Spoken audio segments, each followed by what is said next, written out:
On peut commencer, non? Non? Allez, J'ai vu que tu inscrivais des petits textes. Je sais pas faire, moi, ça. Comment? sur le chat, Oui, il faut aller dans discussion. faut cliquer sur discussion et à ce moment-là, on a un petit écran où on peut taper, c'est ça? C'est ça, ouais. Bon, ok. Merci. Donc, on va commencer. Alors, bonsoir à tous. Donc, le laboratoire de maths du lycée Rosa Parks a invité Dominique pour une visioconférence sur le thème mathémagie. Donc, voilà, on le remercie. Donc, je vais lui laisser la parole maintenant. Bonsoir à tous. Merci à Nathalie de m'avoir invité à partager ma passion pour la magie mathématique.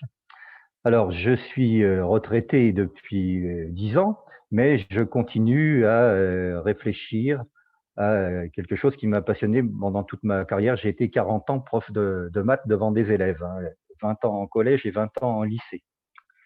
Voilà. Alors, ce que je vous propose ce soir, pendant à peu près 1 heure et puis des discussions après si vous souhaitez prolonger un petit peu, c'est de faire une petite introduction à la magie mathématique et vous faire passer quelques idées essentielles. Alors, vous aurez, et Nathalie vous les enverra, hein, vous aurez beaucoup de documents qui vous seront donnés. Il y aura des documents Word, il y aura des PowerPoint, qui sont des petits défis que peuvent s'envoyer vos élèves entre eux ou des classes entre elles pour faire vivre un petit peu les mathématiques de façon ludique, provoquer des échanges, voilà. Vous aurez aussi des liens vers des vidéos en accès gratuit, bien entendu. Alors, il y a une petite vidéo de 4 minutes avec un beau tour de maths, tour de cartes sur le thème mathématiques et hasard.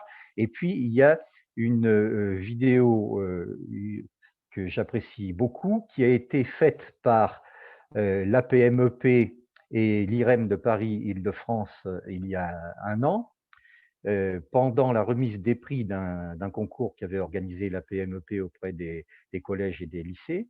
Et donc, c'est une vidéo qui est plus importante parce qu'elle dure 34 minutes et ça se passe en amphi avec 200 gamins dans la salle. Et donc, je leur ai proposé des tours de magie mathématique qui faisaient participer beaucoup d'élèves en même temps. Par exemple, j'ai un tour où il y a 13 spectateurs qui sont actifs avec le magicien que je suis et qui leur fait les tours et qui après leur explique ce que c'est que ce tour-là. Voilà, donc ça peut être intéressant et ça casse l'idée, par exemple, que quand on fait un tour de cartes, il n'y a qu'une seule personne qui est concernée, hein. On peut faire des tours où il y a beaucoup de participants qui œuvrent et qui ne s'ennuient pas. Voilà. Alors, euh, mon, mon propos est donc de vanter la magie mathématique et j'ai le souci de vous être utile. C'est-à-dire que je voudrais que, parmi ce que je vais vous exposer, vous trouviez des choses que vous pouvez utiliser avec vos élèves. Alors, avec vos élèves, bien sûr, c'est plus facile de faire quelque chose, par exemple dans un club entre midi et 2 heures dans votre établissement scolaire avec des élèves volontaires, etc. C'est plus facile de faire ça comme ça que de le faire en classe où vous avez déjà un programme de mathématiques très chargé et peut-être pas le nombre d'heures de maths que vous auriez souhaité avoir. Donc, je ne perds pas de vue ceci et je compte vous exposer ce que en classe normale, dans des heures normales, on peut trouver comme intérêt avec des tours de magie mathématique et à quel moment. Par exemple, en début de cours, en introduction, quoi, ou bien pendant le cours, de façon à essayer d'améliorer une compréhension, l'explication, ou bien utiliser des tours de magie mathématique comme exercice d'application d'une leçon que l'on aurait fait. Voilà, à tout moment. Dans les documents que vous aurez, il y a un petit tableau qui permet de relier des thèmes mathématiques et puis des tours que j'aime bien et que je signale par des références dans un certain nombre de mes bouquins, hein. Voilà. Dans les documents Word que vous recevrez, il y a plein de tours déjà, hein, qui sont expliqués à chaque fois, puisque quand je fais des tours de magie, je les explique toujours. Le but étant de mettre en valeur les mathématiques qui permettent de réussir des petits miracles, hein, et non pas de briller comme un magicien en scène qui, évidemment, a des spectacles payants à proposer aux gens. Moi, mon but, c'est de montrer qu'avec les maths, on peut s'émerveiller et on peut épater les copains, ce qui marche très bien avec beaucoup d'élèves. Voilà.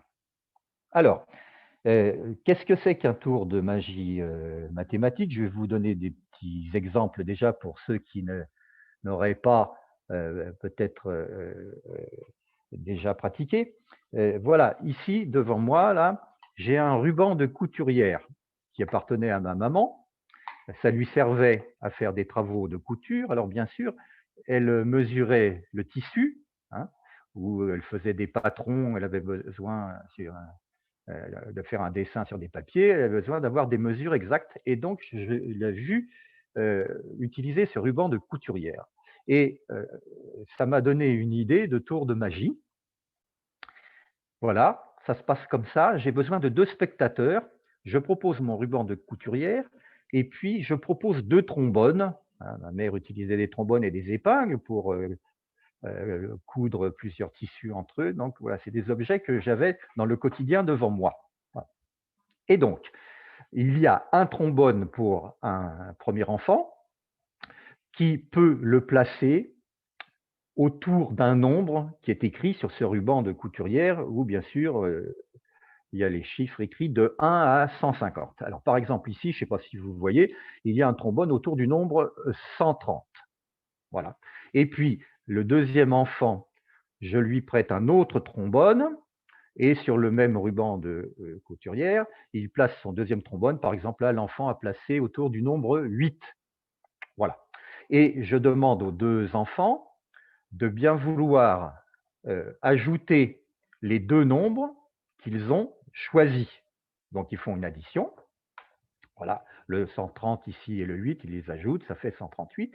Ensuite, je leur dis, mais vous savez, de l'autre côté du ruban, hein, pas seulement du côté où il y a des couleurs brillantes comme le jaune et le rouge que vous voyez là, eh bien, de l'autre côté du ruban, qui est lui, par contre, tout gris, tout terne, eh bien, il y a d'autres nombres qui sont marqués. Alors, on ne bouge pas du tout le trombone. Et par exemple, là, le trombone qui avait le 130 sur le côté brillant, de l'autre côté, il y a un autre nombre qui est le 21. Et puis, l'autre trombone, qu'on ne touche toujours pas, de l'autre côté du nombre 8, qui était sur le côté brillant du trombone, eh ben, il y a un nombre qui est 143. Voilà. Et alors, je demande donc aux enfants maintenant d'ajouter les 2 nombres repérés par les 2 trombones sur le côté gris. Donc, cette fois-ci, ils vont ajouter 143 et 21, ce qui va leur faire 164. Et alors, dernier effort, je leur demande de faire le total des 2 totaux. Le premier total plus le deuxième. Alors, ils font l'opération.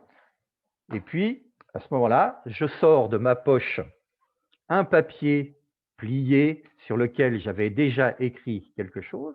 Et on s'aperçoit que le nombre 302 est en effet le résultat de l'addition faites par les enfants. Voilà. Alors, c'est ça le tour de magie. La surprise, c'est bien sûr que le magicien ait pu deviner qu'on aboutirait toujours à un total de 302, alors que les enfants ont vraiment eu la possibilité de placer les 2 trombones aux endroits qu'ils voulaient. Voilà. Bon, alors, ce petit tour de magie, après, on peut le décortiquer en regardant bien l'objet. Donc, l'objet, on s'aperçoit que ce ruban va de 1 à 150 sur le côté brillant, mais que de l'autre côté, sur le côté gris, il est numéroté à l'envers de 150 vers 1. C'est-à-dire que derrière le numéro 1, il y a 150, derrière le numéro 2, il y a 149, derrière le numéro 3, il y a 148, etc. Si vous additionnez le devant et le derrière d'une case, le total fera toujours 151, que ce soit par 150 plus 1, par 2 plus 149, par 3 plus 148, etc. En fait, n'importe quelle position de trombone donne 2 nombres situés sur les 2 faces opposées, dont le total fait toujours 151. Si vous prenez 2 trombones, évidemment, en additionnant les 4 nombres, ça va faire 2 fois 151 et ça va faire 302, d'où la prédiction du magicien avec son 302 écrit sur le papier. Voilà. Alors, ce petit tour de magie que j'aime bien peut servir d'introduction à une leçon sur les suites arithmétiques. Voilà. Pourquoi? Eh bien, par exemple, ça se fait souvent en classe de première. Hein, bon. On vous propose des exercices du genre calculer la somme de tous les nombres entiers de 1 jusqu'à 200. Bon. Et ce type d'exercice, souvent, le professeur parachute, pour réussir à faire cet exercice, il parachute l'écriture en dessous de la ligne où il a écrit 1 plus 2 plus 3 plus 199 plus 200, en dessous, il écrit 200 plus 199 plus 198, etc. Et il finit par plus 2 plus 1. Et puis, le prof se met à dessiner verticalement un petit cercle qui entoure les 2 valeurs, celle du haut, celle du bas. Et à ce moment-là, on trouverait 201 avec le petit exercice que je vous propose. Vous voyez? Et puis après, le prof vous explique que le total des nombres de 1 à 200 sur les 2 lignes qui donnent évidemment la même chose, hein, puisque c'est dans un sens ou dans l'autre, mais c'est les mêmes nombres, et ben, ce total, c'est le 201, c'est-à-dire le total d'une verticale, multiplié par le nombre de cases, c'est-à-dire 200. Alors ça, c'est le total des 2 lignes. Mais si on veut savoir uniquement le total d'une seule ligne, c'est-à-dire le total des nombres de 1 à 200, il faut diviser par 2. Donc on fait 200 fois 201 est divisé par 2, on simplifie 200 sur 2, ça fait 100, et donc on trouve 201 fois 100, ça fait 20 100. Le total des nombres de 1 à 200 fait 20 100. Et bien, cet exercice-là, qu'on fait en parachutant un peu cette astuce de l'écriture dans un sens et dans l'autre, cet exercice-là, on pourrait, au lieu d'invoquer le parachutage, on pourrait imaginer tout à fait un tour que l'on a vu étant plus jeune, avec un ruban de couturière. En effet, il suffit d'imaginer que mon ruban là, bien réel que je vous ai montré, au lieu de mesurer 1,50 m, il mesure 2 mètres et qu'il est numéroté de 1 à 200 d'un côté et de 200 à 1. Un enfant qui fait ce tour de magie à 10 ans, d'accord, il peut le réussir, il peut le reproduire pour épater les copains, mais ensuite, ça peut lui laisser des images mentales qui correspondront plus tard à une intuition de ce qu'il faut faire en classe de première au moment où on apprend à calculer la somme des termes d'une suite arithmétique, comme c'était le cas là pour la somme des nombres de 1 à 200, qui est une suite arithmétique de raison 1. Vous voyez? Voilà. Donc, un petit tour de magie, ça peut faire des petits calculs, ça peut donner de la motivation aux gamins pour s'investir en maths, ça leur montre qu'on peut réussir des choses grâce aux mathématiques. Et en plus, là, l'air de rien, vous pouvez semer des petites graines pour les collègues qui auront vos élèves des années plus tard. voyez, hein. Les images mentales, l'intuition, tout ça, c'est utile. Voilà. Alors, ce petit tour de magie, là, avec le ruban de couturière, vous pouvez le prolonger avec des séances de calcul mental que vous pouvez faire à n'importe quel niveau de collège ou de lycée pour entretenir des capacités de calcul mental des enfants, de réflexion, pour entraîner à se concentrer plus vite en classe. Ça fait, voilà, il y a un moment de silence, il y a un moment de concentration, et ça peut lancer aussi des cours sur d'autres sujets auparavant. Alors, quels exercices de calcul mental on peut faire en prolongement de ce petit tour sur le ruban de couturière? Eh bien, vous pouvez donner des listes de nombres à additionner. Alors, la liste peut être constituée par l'élève lui-même. Alors, on peut prévoir toute une colonne avec des cases dont le professeur a compté déjà combien il y avait de cases. L'élève choisit le nombre entier qu'il écrit dans la première case en haut, et puis après, il remplit les cases en dessous en augmentant régulièrement. Alors, ça peut se faire de 1 en 1 pour les débutants, et puis après, on peut le faire de 5 en 5. Bon, en fait, il s'agit d'écrire des nombres qui se suivent en suite arithmétique, hein. Et puis, donc, quand la colonne avec toutes les cases est bien remplie, le prof lui dit, ben moi, je suis capable de donner le total de toutes tes cases, hein, même s'il y en a beaucoup, quasiment instantanément. Voilà, alors on va faire un exemple. Si j'arrive à vous montrer ça. Est-ce que Nathalie, on le voit ou pas? Non. Non, on ne le voit pas.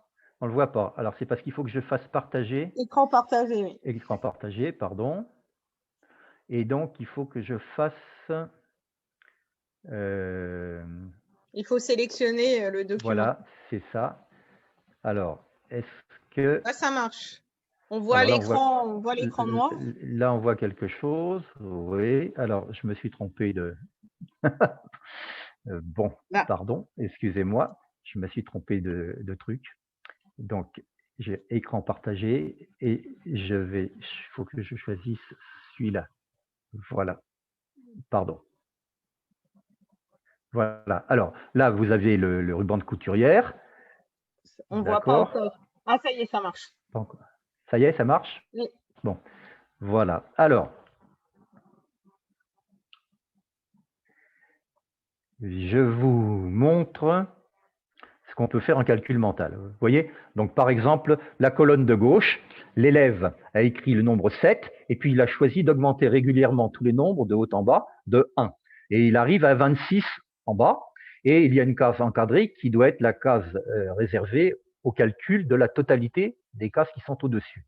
Alors là, dans ce premier exemple, le prof a prévu 20 cases. La première vaut 7, la dernière vaut 26. On peut regrouper la première case et la dernière. Ça donnera la même chose en total que la deuxième case et l'avant-dernière. C'est-à-dire, ça donnera 7 plus 26 égale 33, ou bien 8 plus 25 égale 33, etc. Comme il y a 20 cases, on peut constituer 10 paires. Chaque paire donnant un total de 33, avec 10 paires, on obtient 330. Vous voyez? Voilà. Donc, on apprend aux gamins à réfléchir sur le calcul qu'il faut faire, hein. Avant de se lancer dans un calcul, on peut méditer un petit peu s'il n'y a pas une astuce. Voilà, ça leur apprend le calcul réfléchi. Voilà. Bon, alors après, on peut faire d'autres exemples comme ça. Ça, c'est un premier exemple simple avec 20 cases et donc des calculs qui sont très simples. Après, vous pouvez continuer et changer le nombre de cases. Voilà. Alors, par exemple, cette fois-ci, dans la colonne de gauche, on démarre avec 6 et on termine avec 18. Voilà. Alors, qu'est-ce qui se passe? Combien y a-t-il de cases? Alors, c'est moins sympathique, hein. De 6 à 18, ça doit faire 13 cases. Donc là, on s'aperçoit qu'on ne peut pas faire des paires parfaitement. Il va y avoir une case toute seule au milieu. Et la case du milieu, Ici, elle vaut, c'est bien ça, je ne me trompe pas, elle vaut 12. Voilà. Et le total des 13 cases, c'est la case du milieu fois 13.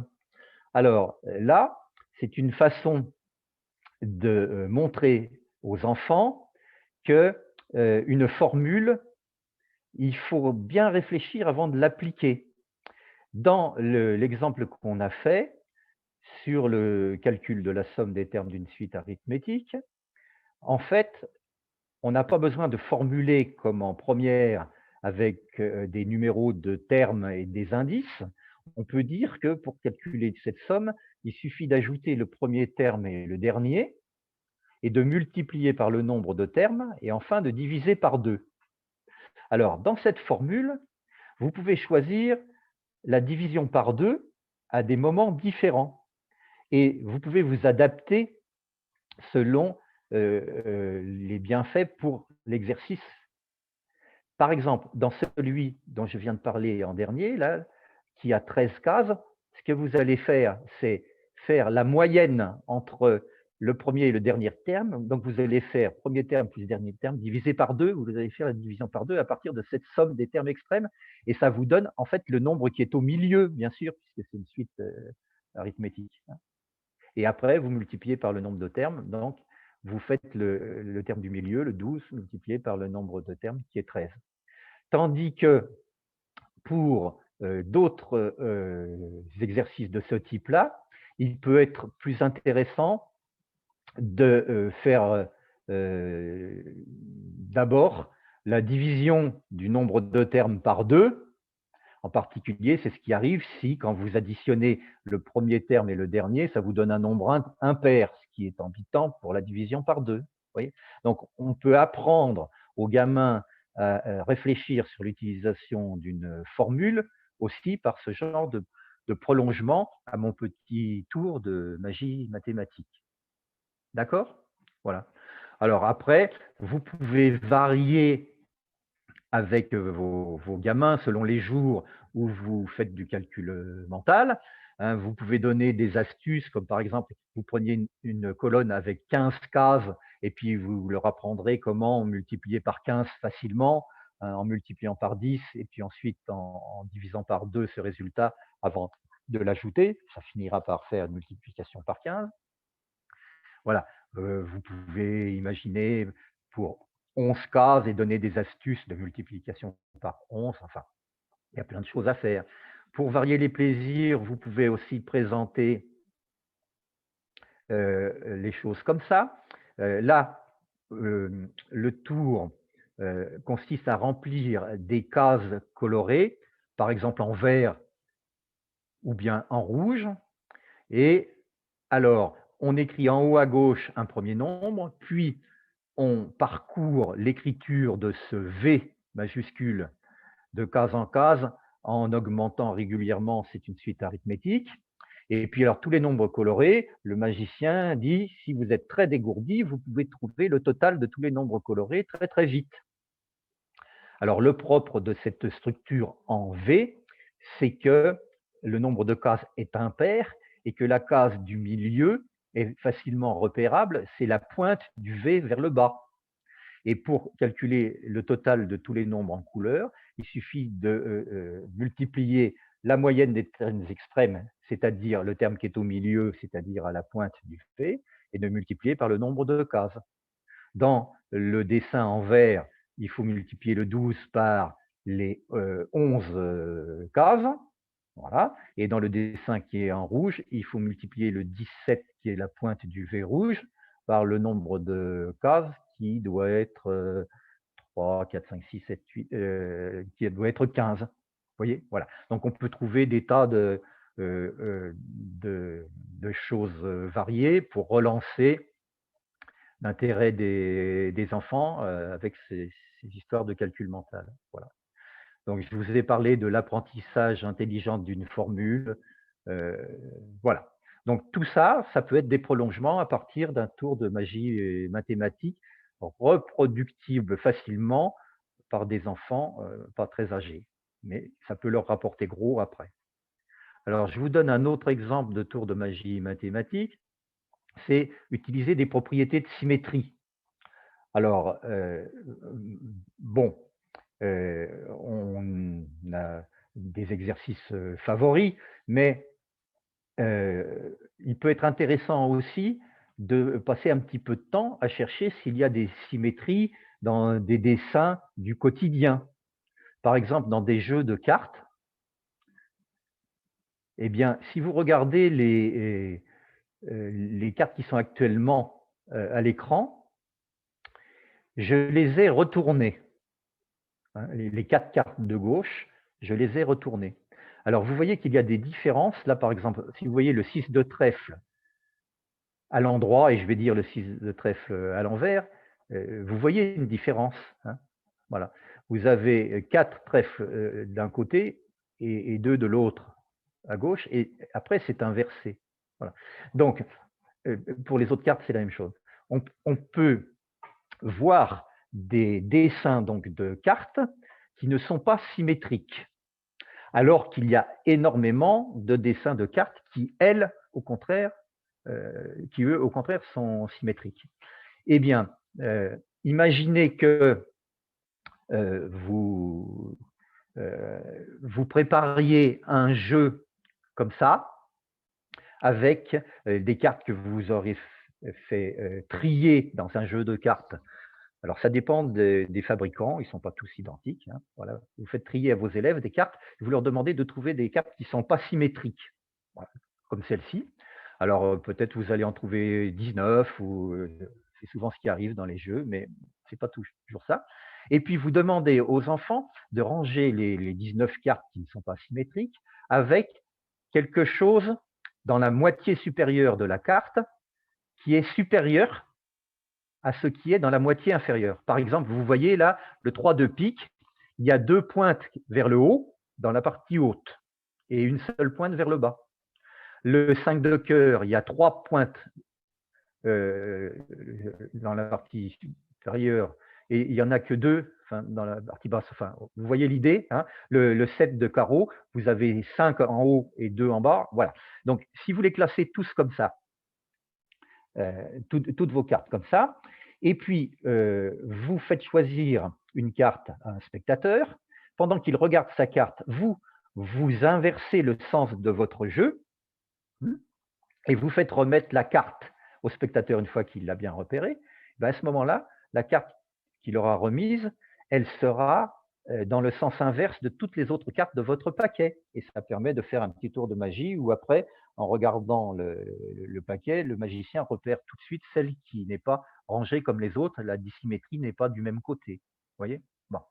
Alors, la dissymétrie, vous pouvez l'utiliser aussi avec les dos des cartes. Donc là, par exemple, c'est évident. Hein, la carte du jeu de la poste, le mot poste, quand on tourne la carte, il est lisible d'un côté, il n'est pas lisible de l'autre. Ou bien le trèfle que vous voyez dans un sens, il n'a pas la même forme que le trèfle dans l'autre sens. Bon, voilà. Alors, il y a des jeux beaucoup moins faciles à repérer en dissymétrie que ces deux-là. Par exemple, le Kangourou, hein, le fameux concours Kangourou de mathématiques, a édité un jeu, voilà, avec un dos qui est des pavages réalisés par Raoul Rabat, c'est absolument magnifique, mais en plus, ce jeu a une particularité, c'est qu'il est dissymétrique, c'est-à-dire que si on le tourne dans un sens, on voit une tête de kangourou à cet endroit, et si je tourne dans l'autre sens la carte, on voit la queue du kangourou. Donc on peut repérer si un jeu est dans un sens ou dans un autre. Alors il y a plein de tours à faire avec ça, hein, qui sautent moins aux yeux qu'avec les deux autres exemples que vous avez sur l'écran en ce moment. Alors, vous pouvez utiliser ça et mélanger un intérêt mathématique pour la symétrie ou dissymétrie, et puis des repérages comme par exemple le tour qui est là. Alors là, c'est un tour où on peut faire jouer deux élèves en même temps. Voilà. Il faut 2 magiciens qui soient complices. Et puis, il faut un spectateur. Voilà. Alors, on prend par exemple 16 cartes qu'on dispose en carré et avec leur valeur visible. Voilà, le premier magicien fait cela. Il propose 16 cartes visibles et réunies en carré. Pendant ce temps-là, le deuxième magicien est dans la pièce d'à côté, il ne voit rien. Le premier magicien demande au spectateur de mettre son index sur l'une des 16 cartes. Il choisit une des 16 cartes et il se rappelle son nom. Une fois qu'il a fait ça, donc simplement toucher de l'index une carte, le premier magicien va retourner toutes les 16 cartes, mais le premier magicien retourne les 16 cartes de façon à ce qu'elles soient toutes avec une orientation dissymétrique identique pour 14 d'entre elles, sauf 2 qu'il va mettre à l'envers.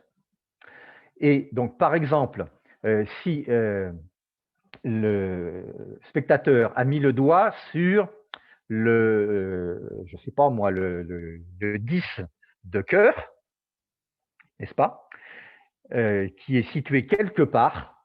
Alors, le 10 de cœur, il peut être à l'endroit où il y a actuellement sur le carré là, un 1 ou un 2 ou un 3 ou un 4, il peut être n'importe où. Bon. Les 16 cartes sont retournées. Eh bien, le premier magicien va mettre sur la position où il y a en ce moment sous vos yeux le 10, il va mettre la carte avec son tarot à l'envers. Et vous voyez à la dernière ligne, il y a T comme trèfle, K comme carreau, C comme cœur et P comme pique. À l'endroit où il y a le C, le magicien va mettre l'envers de la carte à l'endroit du C, alors que le T, le K et le P seront à l'endroit. Et donc, en repérant les 16 cartes, quand le deuxième magicien est appelé et revient dans la salle, il voit qu'il y a 2 cartes qui n'ont pas leur dos dans le même sens que les autres. Il repère d'une part la valeur, là ça serait 10, hein, et il remarque la famille, ça serait le cœur. Vous voyez? Voilà. Donc ça, ce sont des tours basés sur la symétrie. Je vous en propose, on peut en faire plein d'autres. Je vais vous en proposer un tout de suite sur des découpages. Hein, voilà. Donc par exemple, vous faites dessiner un cercle, puis vous dessinez 2 diamètres perpendiculaires, puis les bissectrices, et donc vous obtenez votre partage de camembert en 8 morceaux. Bon. Alors, vous numérotez les 8 points que vous obtenez à l'intersection du cercle avec vos droites tracées, et ensuite, vous allez relier les 8 points. Par exemple, le point 1, vous allez le relier au point numéro 4, c'est-à-dire vous comptez 3 sommets plus loin.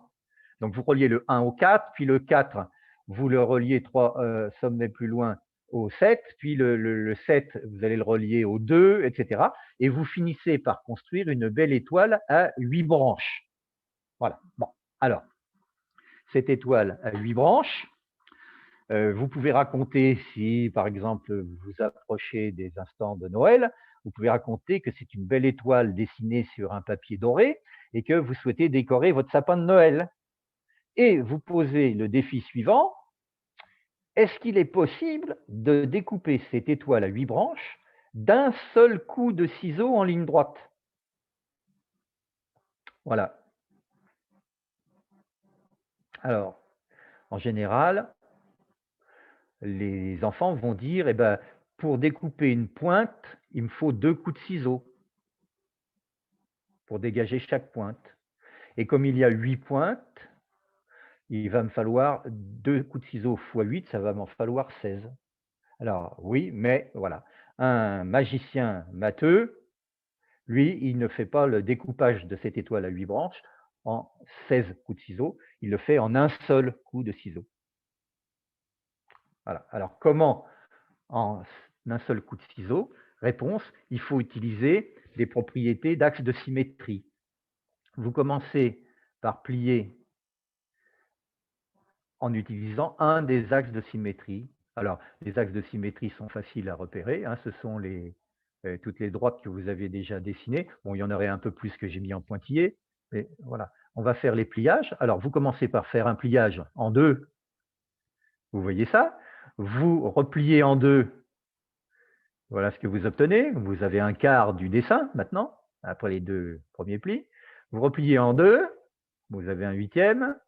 Vous repliez en deux, vous avez un 16e. Et ce 16e-là, eh bien, si vous prenez le grand trait noir et si vous faites le découpage selon ce grand trait noir, à ce moment-là, la partie gauche, là, avec la petite pointe, vous la dépliez et ça vous donne cette étoile-là. Voilà. L'étoile a été découpée en un seul coup de ciseau grâce aux propriétés des axes de symétrie.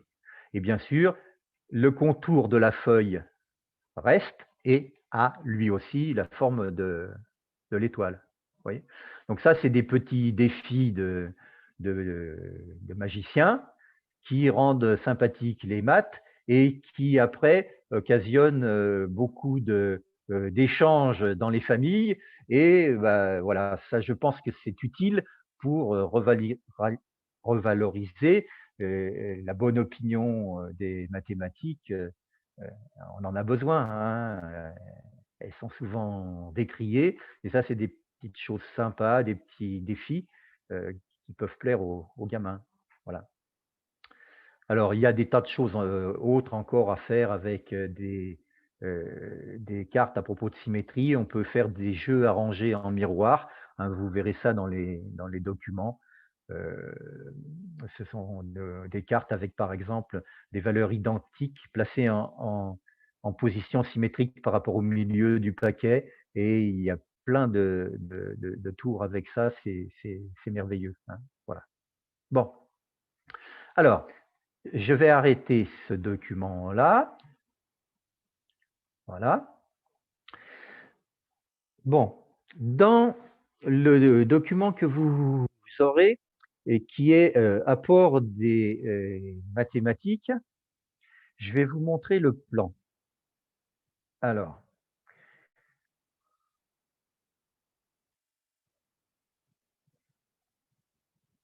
voilà. Donc, il y a 11 points. Qu'est-ce que la mathémagie? C'était à peu près ce que je viens de vous faire comme introduction, hein. Bon, le point 2, vous lirez, hein. Il y a des petits couplets sur tous les bienfaits que j'en pense, hein, voilà, dans notre enseignement. Le point le plus important pour vous, c'est l'utilisation en classe. Quand, comment, pourquoi faire, à quel niveau? Bon, je vais y revenir. Après, il y a d'autres points que je n'aborderai pas ce soir parce qu'on n'a pas beaucoup de temps, hein. Donc, ce que la magie peut apporter à nombre d'élèves, ce que ça a suscité dans le regard de collègues, enseignants, ce que ça peut changer dans le regard de la société envers les maths. Bon, voilà, je passe. Ce que ça m'a apporté à moi comme prof de faire ça, je passe aussi. Puis, il y aura une bibliographie, des liens Internet, bon, voilà. Et le point 11, liste des thèmes mathématiques traités en tour de magie, eh bien, voilà, ça c'est le point qui peut-être sera le plus important avec vous, le point 3 que je vous recommande, et le point 11. Hein, voilà, donc c'est un article de 50 pages. Hein, voilà. Donc,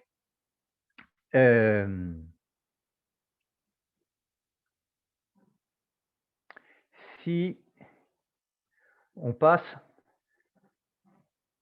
complètement à la fin, voilà. Il y a des choses que je vous propose comme cela. Sur le thème calcul astucieux, je vous propose tel ou tel tour. Sur le thème calcul littéral et écriture décimale, je vous donne des exemples de tours. Il y a des références. Carré magique, codage, coordonnées, congruence, divisibilité par 9, divisibilité euclidienne, invariant, nombre relatif. Voilà, vous avez des thèmes qui doivent vous permettre de gagner du temps si vous cherchez dans certaines leçons de maths des choses appropriées. Bon, on ne fait plus beaucoup de changements de base maintenant, mais j'ai plein de choses sur l'énumération en base 2, en base 3. bon, la parité, les permutations, les puissances de 2, bon, suite arithmétique, symétrie, triangle de Pascal et coefficient du binôme, des vecteurs, des tours de magie utilisant les vecteurs. Et oui, on peut en faire propriété d'un losange, etc. Donc, voilà. Et donc, dans un certain nombre de bouquins que j'ai faits, je vous montre juste la couverture. Par exemple, ce bouquin-là, voilà. Chez SOS Éducation, j'ai 3 livres. Il y en a un niveau collège, un niveau lycée et un niveau cours moyen. À la fin, j'ai des tableaux à double entrée qui parlent des liens entre des thèmes mathématiques qui sont listés et puis les tours et les numéros des pages où ces tours sont effectués. Hein, voilà. Donc j'ai fait ça dans un souci d'être utile à mes jeunes collègues qui cherchent dans des domaines bien définis pour des tours en leçon. Hein, voilà. Là, par exemple, je passe rapidement. Il y a des billets de banque. Hein. Si vous avez une administration qui souhaiterait vous faire faire des travaux avec des collègues, je vous conseille vivement d'étudier les billets de banque en euros, hein, avec des collègues d'histoire, géographie et instruction civique, hein, et puis même d'art plastique. Hein, il y a des tas de choses à faire. Par exemple, en mathématiques, la façon dont les numéros des billets sont attribués, hein, on peut faire des tours passionnants. Bon, je ne vais pas vous montrer ça parce qu'on ne peut pas tout faire. Hein, et puis les collègues d'histoire géo vous parleront des séries des billets qui ont évolué selon le nombre de pays qui entraient dans l'Union européenne, les langues qui sont apparues, par exemple le cyrillique quand la Bulgarie a rejoint l'Union européenne, etc. Il y a plein de choses à faire dans le domaine de l'interdisciplinarité avec les billets de banque. Hein, et vous faites des tours de magie mathématique en plus fabuleux où on devine le dernier chiffre du numéro d'un billet de banque. Hein, voilà. Bon. Alors, je voudrais vous montrer maintenant un exemple de tour de magie qui peut être fait à la fin d'une leçon de maths comme exercice à faire à la maison. Voilà. Alors, ici, vous avez un tableau.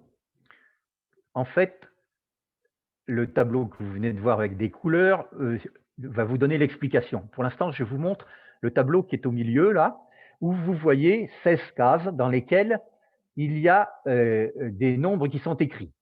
Alors, dans une case, il y a écrit 10, dans une autre case, il y a écrit 10 puissance moins 2, dans une autre case, il y a écrit 10 puissance moins 1, où il y a écrit 100 000, enfin, voilà. Et donc, vous pouvez proposer comme exercice à faire à la maison le truc suivant, une fois que vous avez fait une leçon avec vos élèves sur les puissances de 10, les multiplications des puissances de 10 et donner des propriétés du genre 10 puissance A multiplié par 10 puissance B égale 10 puissance A plus B. Vous voyez? Voilà. Bon, alors, ça se passe comme ça.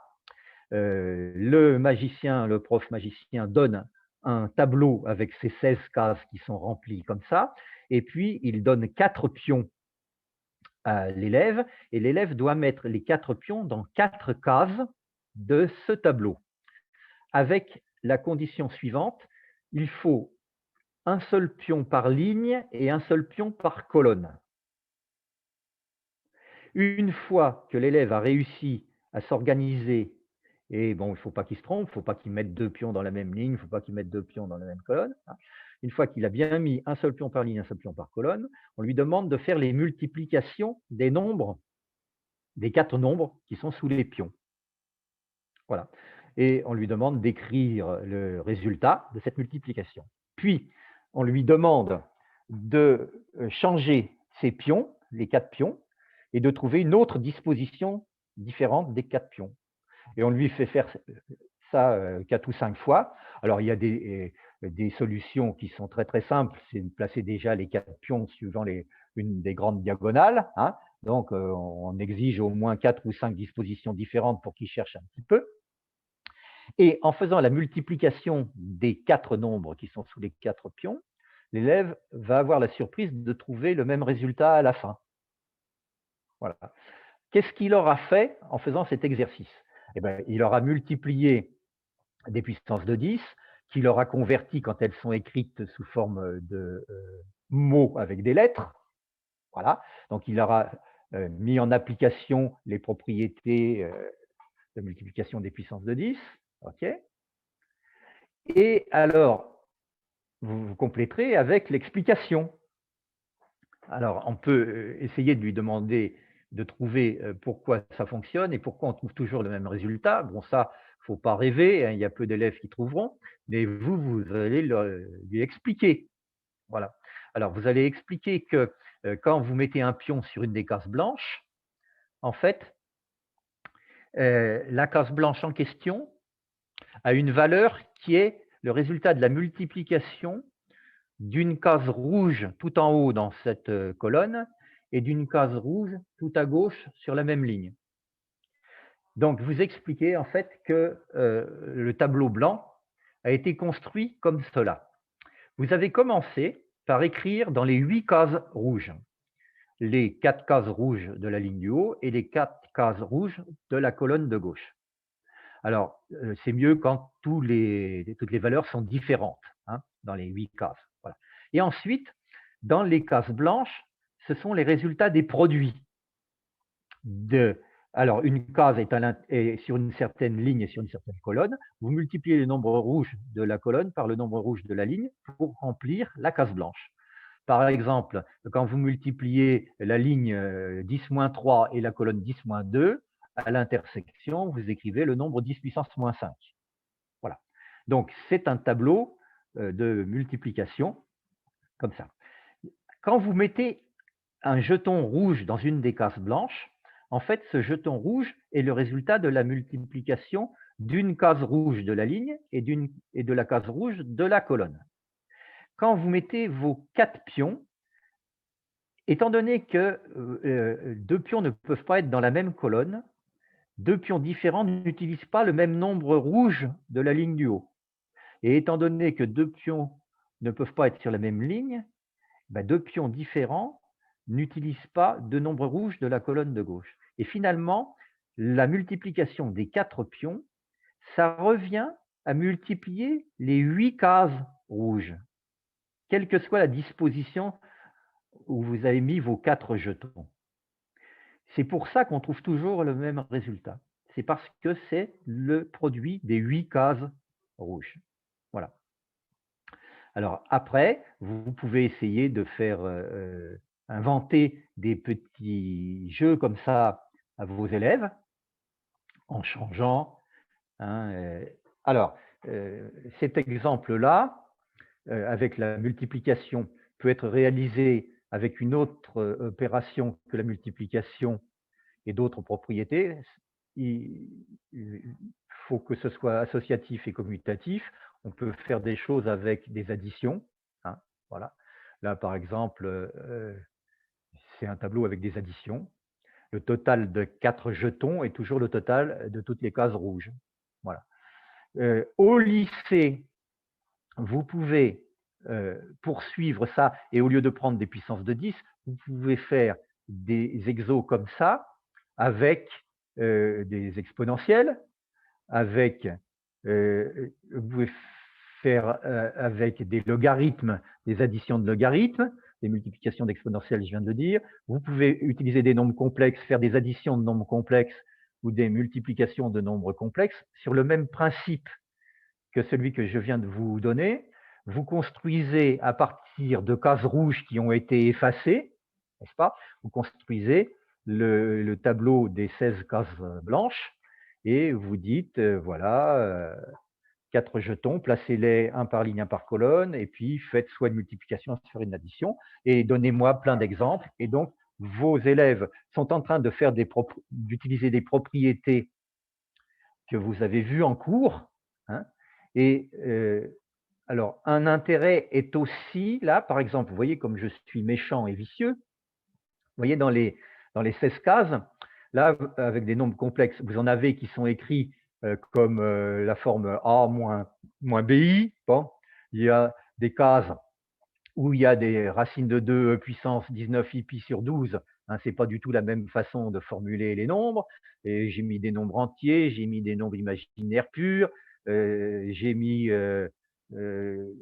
voilà, des choses très très variées pour que les élèves pensent d'abord à réfléchir et à trouver une façon commune de noter tous les nombres utiles.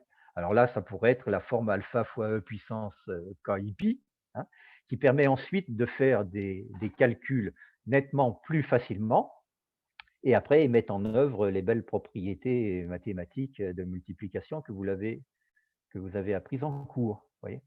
Ce genre d'exercice, ça renouvelle un petit peu une démarche qui peut être considérée comme fastidieuse par des élèves, du genre 5 ou 6 exercices où il faut multiplier des nombres complexes entre eux, hein, pour leur faire calculer et appliquer toutes les formules. Voilà. Là, vous avez un regroupement utile, hein, où ils font vraiment du boulot.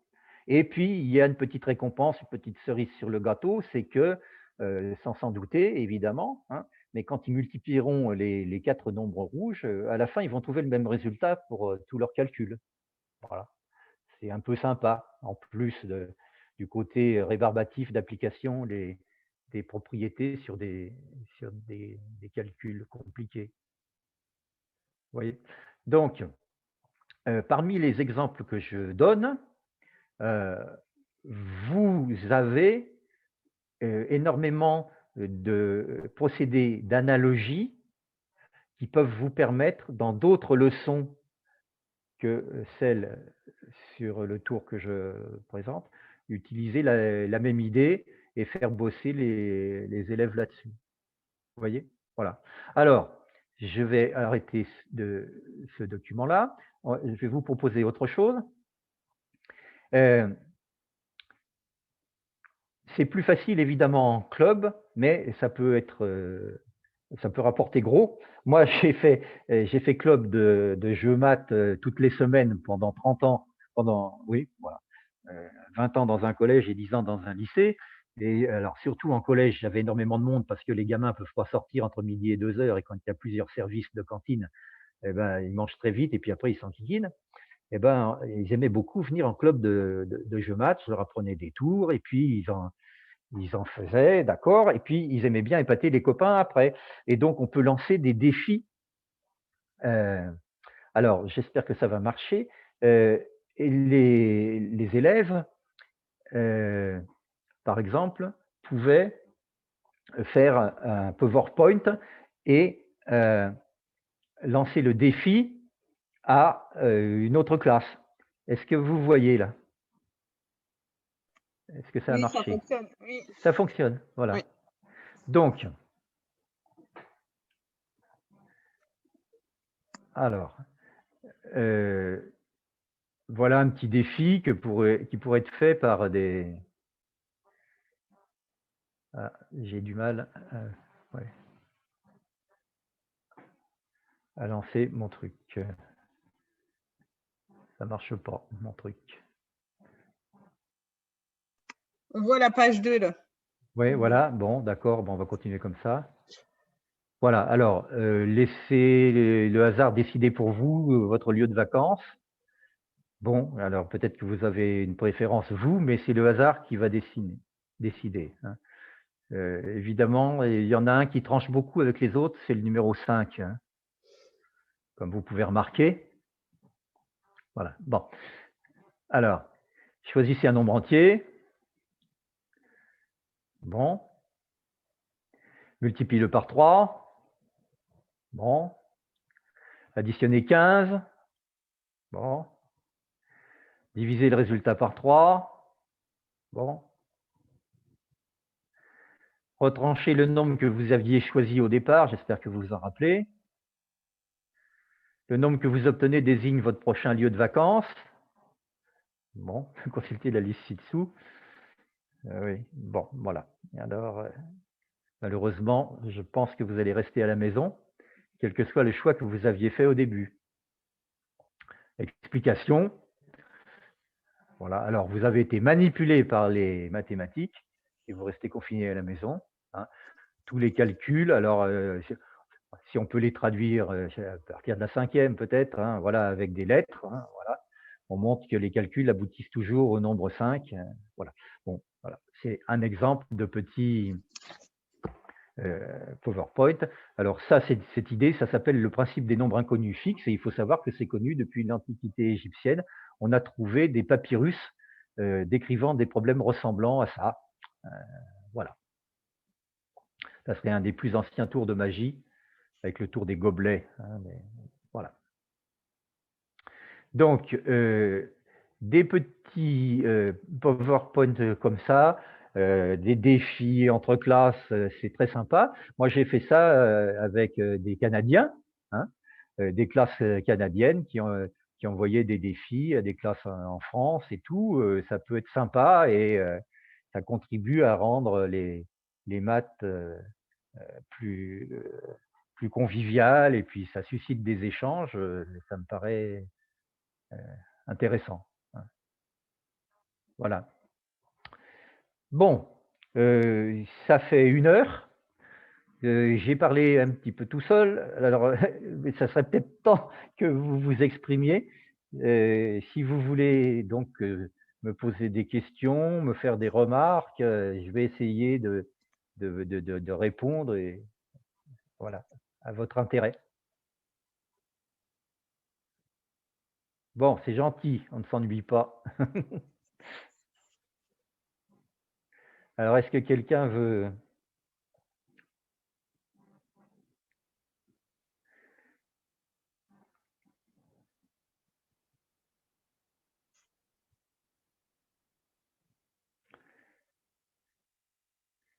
Pas de questions pour l'instant? Alors, discussion, j'ai rien. Ah oui, j'ai pas. En fait, je m'excuse, hein, j'ai pas regardé du tout ce que vous écriviez. C'est la première visioconférence que je fais, et donc je sais pas ce que vous avez marqué. Voilà. Voilà. Alors, c'est enregistré, hein, je crois, par Oui, Nathalie. oui, Voilà. c'est enregistré. Bon, voilà. À part ça, vive la couture. Ouais, j'aime bien. Je vais chercher d'aller. Ah, voilà. Alors, oui, je viens d'aller chercher mes rubans, aucun n'est numéroté dans les 2 sens, je suis déçu. Eh oui. Alors moi, j'avais vraiment le ruban de couturière de ma mère. C'est du vieux matériel, mais qui donne de l'usage. Et malheureusement, vous avez de plus en plus de rubans publicitaires avec des images de pub qui sont à la place de tous les nombres ne sont pas écrits. Ou bien vous avez des machins fabriqués en Chine où c'est décalé et les cases ne sont pas les unes derrière les autres. Donc, avant d'acheter votre ruban de couturière demain, vérifiez bien qu'il est fabriqué selon les règles de l'art, avec les cases qui se correspondent bien l'une derrière l'autre. Voilà. Voilà. Bon, ah bah et voilà. D'accord. Bon, voilà, j'ai regardé un petit peu à côté. Bon, il n'y a pas de questions comme ça là qui viennent maintenant. Alors, je peux vous montrer en écran les documents, enfin la liste des documents qui vont vous être envoyés déjà. Donc, je vais faire ça. Hein.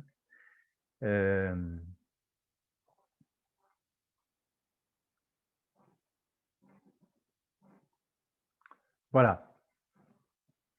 Alors, donc, Nathalie va vous envoyer donc un PDF de 51 pages, apport de la mathémagie dans l'enseignement secondaire, dont je vous ai parlé, avec les points 3 et 11 les plus importants pour vous, je pense.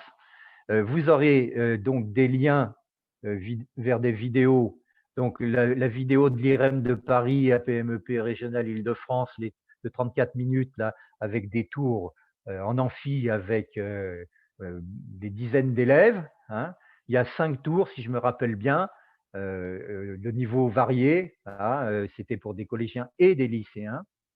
Et puis, un tour plus court, 5 minutes, sur maths et hasard, tourné par Fermat Sciences, hein, à Beaumont-de-Lomagne, patrie de Pierre de Fermat. Voilà. Des PowerPoint, vous en aurez 5 qui est votre modèle. Le lecteur de pensée, c'est à propos de la divisibilité par 9. Hein. Votre pointure de chaussure, les barres chocolatées, c'est pour mettre en valeur le calcul littéral, et c'est bien fait. Hein, et peut-être le calcul décimal, je ne me rappelle plus. Le jeu des fleurs, c'est pour des plus jeunes avec des comptages sur des étoiles avec un certain nombre de pointes et puis des périodicités. Voilà. Alors, je vous fais un peu de pub aussi. J'ai un site là où vous pouvez aller, où il y a des tonnes de documents, de PowerPoint et de vidéos en accès gratuit. Voilà. Et donc, vous aurez tout ça. N'hésitez pas à me contacter en plus hein, sur mon mail là, si vous souhaitez. Voilà. Et puis sur mon site, vous avez aussi toute une bibliographie. Hein, j'ai une douzaine de livres en format papier et il y en a 8 en format EPUB qui ont comme particularité d'être faits sur à chaque fois un thème. Donc, par exemple, il y en a un sur la symétrie, où il y a, je sais plus, 100 pages sur la symétrie. Il y en a un sur les congruences, où il y a 150 pages sur des congruences, sur des tours de congruence. Il y en a un sur les bienfaits du calcul littéral. Il y en a un sur comment devenir bon en calcul mental avec des tours de magie. Il y en a un sur la base 2, il y en a un sur les bases 3, 4 ou bases négatives. Il y en a un sur les suites de Fibonacci. Enfin voilà, j'ai fait plein de trucs. Alors les EPUB, c'est à des prix minimes, c'est à 3,99 € ou 4,99 €. Là, il faut les acheter, mais enfin voilà, c'est pas la ruine. Voilà. Et sans ça, déjà, vous avez, en allant sur le site, vous allez pouvoir trouver des centaines de pages, hein, en plus des 51 pages de mon document sur les apports de la mathémagie dans l'enseignement secondaire. Voilà. Donc, j'espère vous avoir montré que c'était un sujet digne d'intérêt, si vous avez le temps, bien sûr, hein, on ne peut pas toujours tout faire.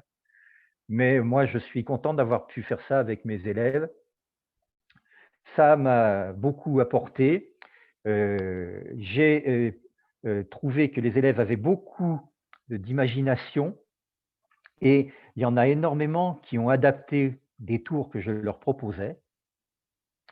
Et après, eh bien, je les ai mises en valeur avec des séances de visite du collège où les tours étaient refaits par des élèves, des tours inventés par des élèves étaient faits par des élèves devant les parents d'élèves qui venaient visiter le collège.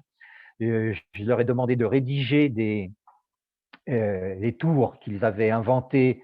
Alors, c'était plus ou moins copié sur des tours à moi au début, mais après, ils s'aventurent plus loin et il y en a plein qui ont eu vraiment de bonnes idées. Je leur ai fait rédiger, puis comme moi j'écris dans des revues, je faisais passer les tours écrits par mes élèves dans ces revues et ils touchaient des droits d'auteur à 11, 12 ou 13 ans. Et donc ça m'a beaucoup ravi. Ça a beaucoup ravi aussi l'administration de mon établissement scolaire. Ça a beaucoup ravi les parents d'élèves et les associations de parents d'élèves parce que les enfants, avec leur nom dans des revues, les enfants touchaient des droits d'auteur, c'était le prestige. Et jamais les parents d'élèves ne m'ont cherché des poux parce que je faisais de la magie en classe. Hein, ils se sont aperçus que c'était du sérieux et que ça valorisait bien leurs gamins. Et même, regardez, hein, mon fils, il a un tour qui est passé dans un journal. Bon, voilà, puis il a touché 50 €. Enfin, voilà. Donc, ça peut être sympa aussi. Et puis, ça, ça rend amusant les maths. Ça contribue à ce qu'elles soient mieux reçues alors qu'on les critique si souvent dans les médias. Voilà.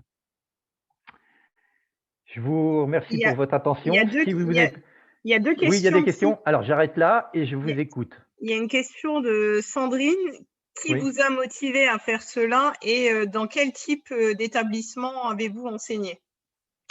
D'accord. Alors, quand j'étais petit, je m'ennuyais beaucoup, beaucoup, beaucoup. Et j'ai été émerveillé par un magicien qui est venu à la fête de l'école à la fin de l'année. Ça m'a fait rêver, voilà. Mais je ne me considérais pas comme très, très adroit de mes mains et je lui ai dit que je me sentais pas capable de faire des tours de magie comme lui. Il m'a dit: «Mais les tours de magie, il y en a qui réussissent automatiquement grâce aux mathématiques et à la logique. Tu devrais essayer ça si tu te sens pas très habile de tes mains». Voilà. Et donc j'ai eu la chance, d'avoir un bouquin que m'a acheté mon papa, un bouquin de Martin Gardner, hein, Mathématiques, magie et mystère, que j'ai bossé à 10-11 ans et c'était uniquement des tours de magie qui réussissaient grâce aux maths. Les maths, c'est merveilleux, ça m'a permis de réussir des tours de magie et après d'épater les copains. Voilà. Donc ça, c'est ma première réponse. Alors la deuxième question, sur les établissements scolaires. J'ai, heu, exercé 19 ans au collège Herriot de La Roche-sur-Yon, qui était un collège avec des gamins venant aussi bien de la campagne profonde à 20 kilomètres de La Roche que du centre-ville. Voilà. Et donc, j'ai eu des publics extrêmement variés comme élèves dans ce collège. Et voilà, les collégiens avaient beaucoup de temps entre midi et 2 heures et ils étaient très contents de me trouver et je devais presque refuser du monde parce qu'il y a des fois où j'aurais eu 60 élèves pour jouer avec moi. Voilà. Alors après, le deuxième bahut où j'ai exercé le plus, c'est au lycée Valin de La Rochelle pendant 15 ans. Alors j'avais moins d'élèves parce que les lycéens, on ne peut pas les cloîtrer entre midi et 2 heures. Ils sortent partout, ils vont sur le port de La Rochelle et puis les filles de La Rochelle sont très belles. Voilà. Bon. Alors, ceci dit, au lycée, il y a d'autres intérêts, hein. On a des élèves qui sont plus âgés, plus mûrs, qui savent plein de choses. Et donc, par exemple, là, au lycée Valin, j'ai eu un élève qui s'appelle Michael Launay, qui est très connu pour sa chaîne sur YouTube, micmath.com. Il a réalisé plus de 100 vidéos. Il a eu le prix de la Société mathématique de France pour son bouquin, hein, et puis il a sorti une suite récemment, le théorème du parapluie, après avoir signé le grand roman des maths qui lui a donné le grand prix de la Société mathématique de France, aussi le prix Tangente et le prix Tangente des lycéens. Donc, Michael Launay, c'est un de mes élèves de club. Et pendant qu'il était au lycée et dans mon club, on a écrit 2 livres ensemble, Michael Launay et moi. Voilà. Des livres de défis hebdomadaires. On affichait des défis dans le bahut toutes les semaines et j'offrais une revue, Tangente par exemple, ou Hypercube, à tous les élèves qui revenaient avec la réponse à ces défis. Alors au début, je travaillais tout seul, j'inventais tous les exercices et puis Michael Launay, il gagnait à tous les coups, puis il m'a dit au bout d'un certain temps: «Ah mais moi aussi j'aimerais bien inventer des problèmes» et c'est comme ça qu'il a commencé et voilà, c'est merveilleux de rencontrer un élève comme ça dans une carrière, voilà.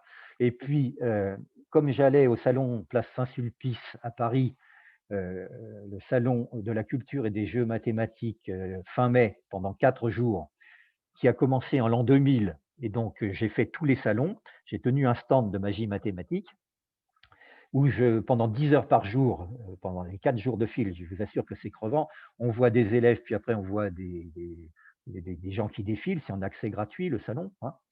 Et ben, sur ce salon de magie math, j'emmenais des élèves qui se sont entraînés à faire des tours de magie mathématique devant un public qui passait comme ça. Et Michael Launay, par exemple, à mon stand, il a appris à faire des tours de magie devant un public. Il a appris, il était extrêmement timide et il baissait beaucoup la tête, etc. Il a appris à s'adresser au public et après, quand vous voyez les vidéos merveilleuses qu'il réalise maintenant, vous voyez ce qu'il est devenu, c'est un enchantement. Voilà. Alors le salon existe toujours, mais il n'a pas pu avoir lieu à cause du confinement.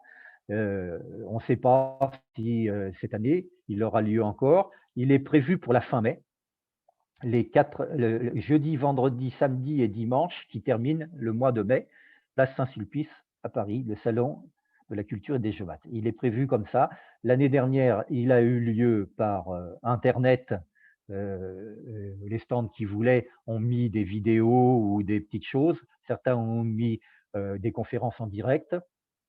Hein, mais on espère vraiment pouvoir rencontrer de nouveau le public et communiquer, échanger avec. Voilà. Et il faut savoir que d'habitude, les classes s'inscrivent le jeudi et le vendredi. Toutes les demi-heures, ça tourne. Les classes s'inscrivent aux divers stands. Il y a 75 stands à peu près différents. Et tout le monde peut trouver son bonheur. Il y a mathématiques et astronomie, mathématiques et origami, mathématiques et casse-tête en bois, mathématiques et tout ce que vous voulez, et bridge. Hein, voilà, c'est le salon Place Saint-Sulpice, c'est une merveille. Si vous pouvez venir avec des élèves ou sans, allez-y, ça fait rêver. Il y a une question encore, il y a Sandrine qui demande est-ce que vous vous déplacez, vous allez dans les établissements scolaires? Alors, la réponse est non. Je n'y vais plus. Voilà. Je continue. Bon, j'ai 70 ans et je me déplace moins. Voilà. Je continue à faire de la formation de professeurs pour les rectorats. Hein, j'en ai fait 6 pour le rectorat de Bordeaux, l'Académie de Bordeaux. Je fais encore avec eux, mais pour l'instant, on est embêté avec le confinement. Je fais pour l'Académie de Poitiers, d'où je suis originaire, et j'en ai un qui est prévu le 23 mars. Voilà, je fais de la formation de profs. Je fais des formations de profs de collège ou de profs de lycée ou de profs de collège et lycée mélangés, mais je fais aussi de la formation de professeurs des écoles. Je l'ai fait dans beaucoup de rectorats différents. Je l'ai fait à l'étranger aussi. Par exemple, je l'ai fait pendant 8 ans en Belgique pour l'enseignement catholique belge. J'ai fait des formations. Alors en général, mes formations, quand il y a l'accord de l'administration, ce que je propose, c'est des formations de 2 jours, 12 heures, 2 fois 6 heures. Voilà. Alors, et je forme aussi des médiateurs scientifiques. Par exemple, en Belgique, la maison des mathématiques à Carignan m'avait fait venir et j'ai formé 13 médiateurs scientifiques à la magie mathématique. Ils avaient déjà des tas de compétences en mathématiques ludiques, mais en magie, ils n'étaient pas formés encore. Et donc là, je les ai formés pendant 2 jours, les médiateurs scientifiques. Voilà. Je vais dans des structures scientifiques. Par exemple, l'année dernière, je suis allé à la Cité de la géométrie à Maubeuge. Hein. Voilà. Je fais quelques interventions, des conférences dans les centres scientifiques comme ça, et je fais de la formation de profs et de médiateurs, mais je ne vais plus dans les classes. Voilà.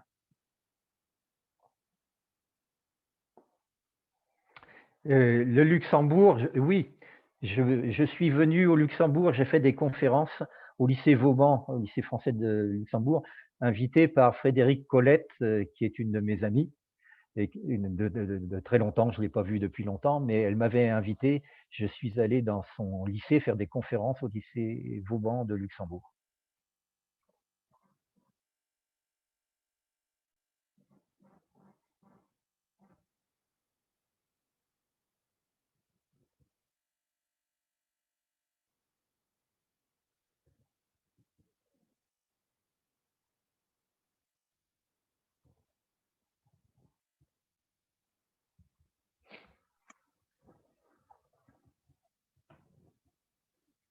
J'ai fait une tournée aux États-Unis aussi.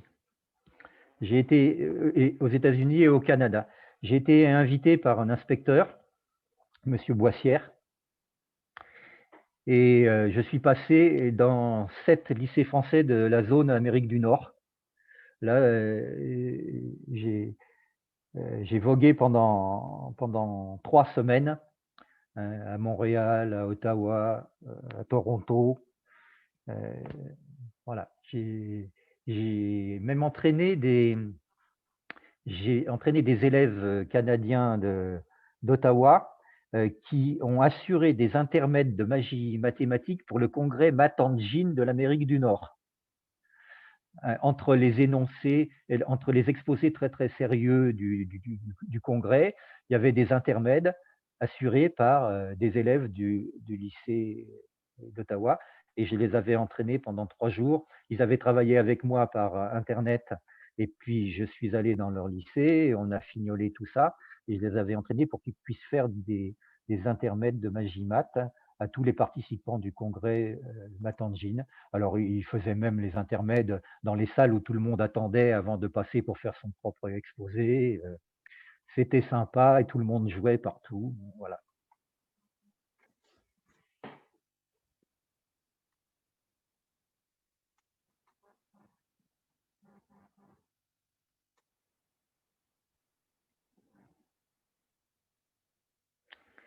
Et aux États-Unis, je suis allé à San Francisco et à Los Angeles aussi.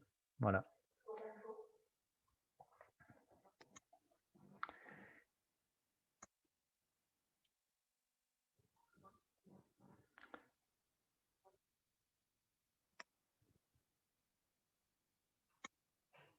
Je pense qu'il n'y a plus de questions. Bon. Eh bien, je vais vous remercier tous pour votre attention. Et puis, voilà, n'hésitez pas à me contacter. Et vive la magie mathématique. Et bon courage à vous pour votre travail, pour cette dernière semaine avant vos vacances. Et merci Nathalie de m'avoir permis d'exposer ma passion. Merci Dominique. Merci à vous et bonnes vacances. Nous, c'est vendredi. Voilà, bonnes vacances à vous tous. Au revoir Nathalie. Au revoir Dominique. Je clique sur quitter, voilà. Au revoir. Au revoir, merci. Merci.